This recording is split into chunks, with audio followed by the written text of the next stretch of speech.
I'm not a fan of 5G. And I was in the comments section a couple months ago, and some Soylock Holmes thought that he was calling me out as being a conspiracy theorist. Now, I don't like 5G, and 5G exposes you to radiation. Actually, you are being exposed to radiation right this very moment. And in my video editing, I'm going to make sure to increase the amount of exposure that you have of radiation to your eyes.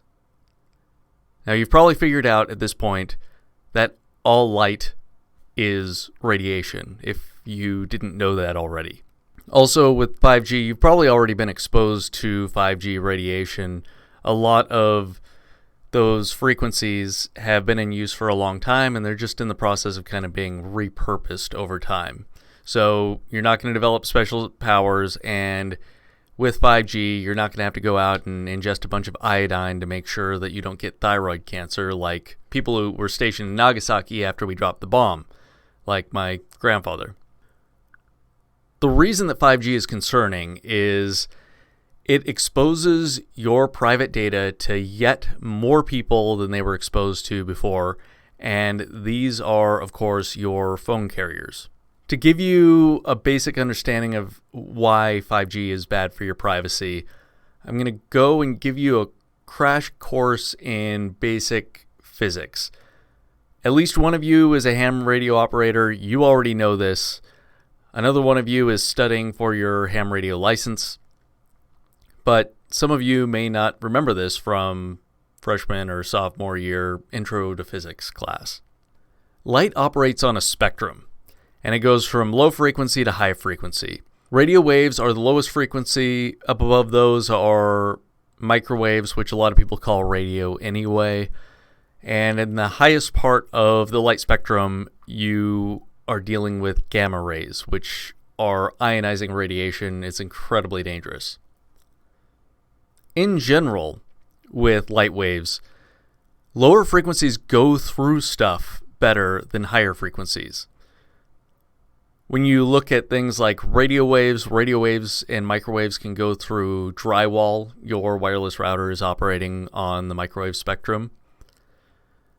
And higher frequencies like visible light can't go through walls, and even higher yet when you're dealing with UV radiation and X-rays, they have a difficult time going through the atmosphere. UVB rays do kind of go through the atmosphere. UVC are blocked well before they get to the clouds. With radio waves, they're so effective at going through objects that it's really the only way that submarines can communicate underwater, with just really, really low frequency radio waves, because really with any material, if you get enough of it, it will block your ability to pick up on the transmission from the source. There are a couple of peculiarities where this doesn't apply, where radio waves are blocked by things that aren't very dense, like say a Faraday cage, or where a higher frequency can go through a higher density object. Visible light can go through water, where water blocks infrared. And also you'll see thin pieces of black plastic that will block visible light, and infrared will go right through. So it's not a hard and fast rule, but it is a really general good guide on how light interacts with the world. Lower frequencies go through stuff, higher frequencies get blocked by stuff. This is one of the reasons why we've based all of our telecommunications off of radio and microwave frequencies. When you have waves that can go through objects like trees and buildings, it's very advantageous. But there's a catch, and that catch is that higher frequencies have more gigahertz, and you are on a tech channel, so you understand that higher gigahertz means faster. If you're not technical, basically a hertz is just one oscillation per second. Really, with any kind of telecommunications, that's not very effective as far as communicating. That's 1 bit per second. That's not very fast at all. But when you're talking about megahertz, gigahertz, even up to terahertz, now you're cooking with gas. Now you can really transmit a lot of data really quickly.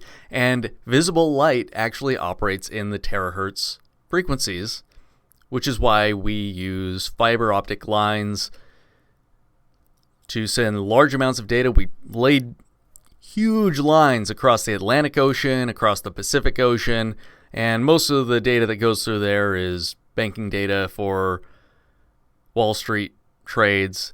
For all you Coomers out there, no, those fiber optic lines weren't laid just for you to get whatever weird stuff you're into.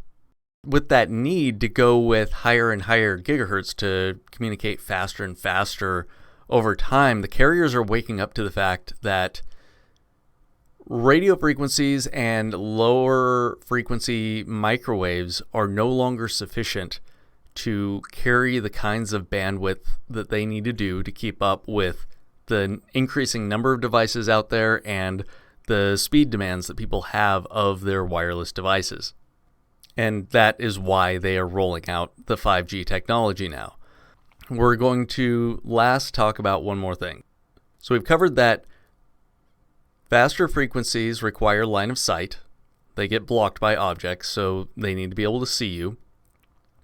Lower frequencies go through stuff, but we have a need for higher frequencies because we need higher and higher bandwidth. This applies directly to your privacy because the carriers know exactly where you are. And they generally have a good idea of where you are now using a technique known as triangulation. And this is the last telemetry and physics thing that I'm going to throw in this video. Triangulation means that if you can get 3 towers surrounding a device on the network, you can draw a triangle around that person or device.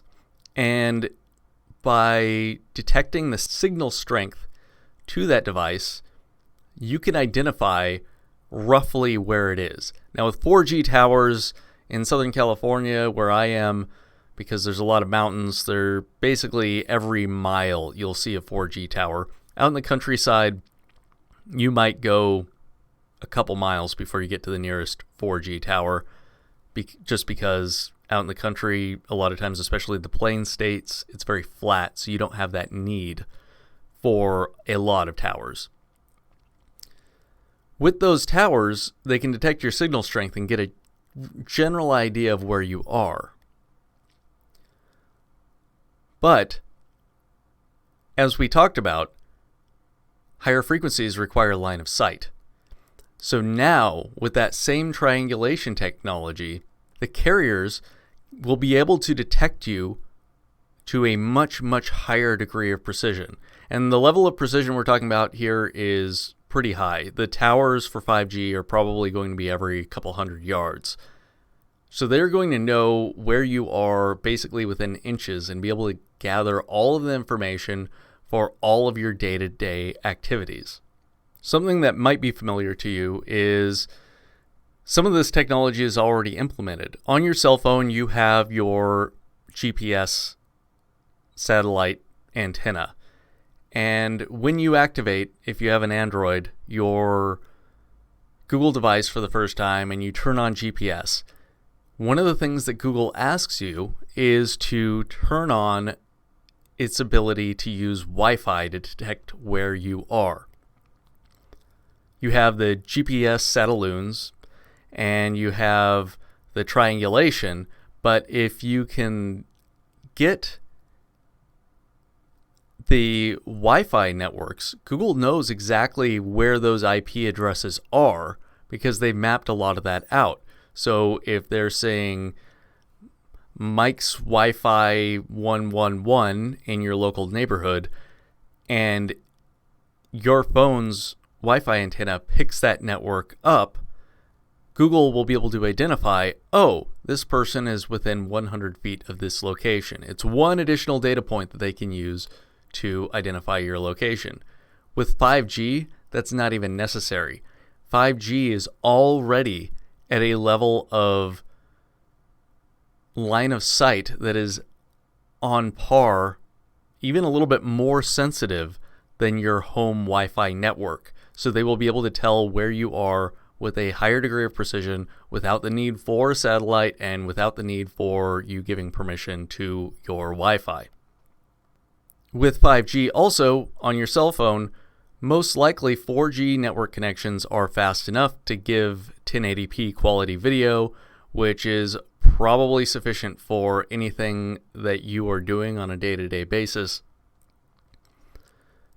So the point of 5G, and the reason why they want to put it into cell phones, is cell phone carriers want to sell you new phones. People aren't buying enough phones because why would they upgrade? Their current device is fast enough.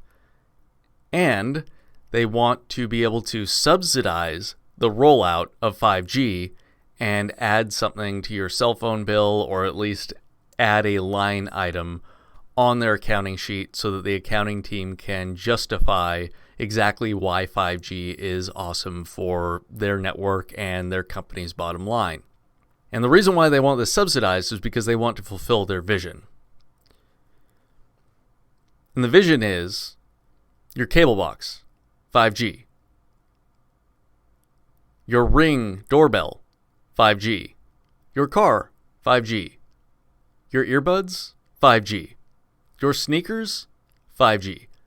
Lord knows why you would want 5G sneakers, but I'm calling it now. Nike is going to try it. All of these items will be on IPv6, which is going to give them basically fixed IP addresses. And a lot of these devices, because they're going to be closed source technologies, there's not going to be a way for you to spoof the MAC address or to force an IPv6 address change. So every device on the network, every IoT device, will be permanently fixed and tied to your identity, so that they will have multiple data points where they can tell exactly where you are and exactly what you're doing 100% of the time with 5G. Now, I don't like 5G, and I'm not going to be jumping on anytime soon.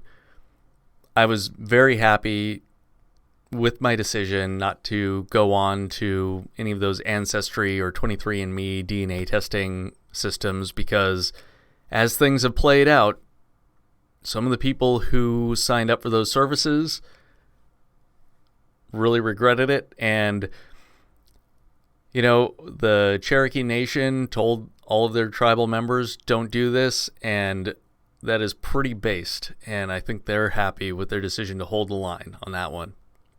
So there's no need to despair.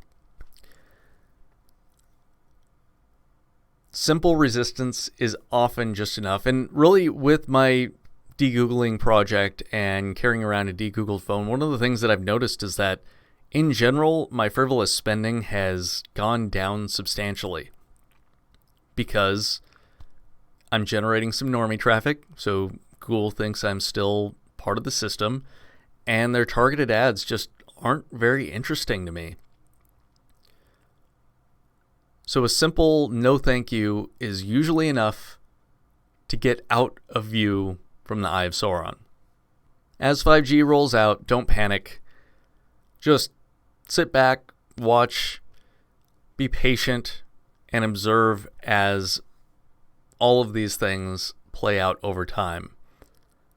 Big tech is never as effective at doing the evil that they plan to as they think they can. And they're not as effective as a lot of the alarmists would propose that you think. The reason for this is evil people are usually lazy and dumb, and evil organizations are oftentimes infiltrated with good people who can slow down the process and keep some of your information from being exposed to bad actors, like hackers that want to steal your credit card information to go and buy a 10,000 piece order of tendies delivered to Twitter headquarters or whatever it is that Romanian hackers do.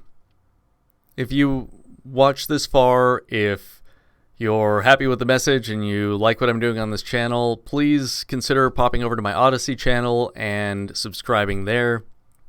I also have a channel over on BitChute, if that's where you prefer to get your spicy memes from. If you have any questions, please leave them down in the comments. I try to stay on top of them. Every once in a while, one or two slip through. But I'll leave it there. Thanks for stopping by. This is Nick, signing out.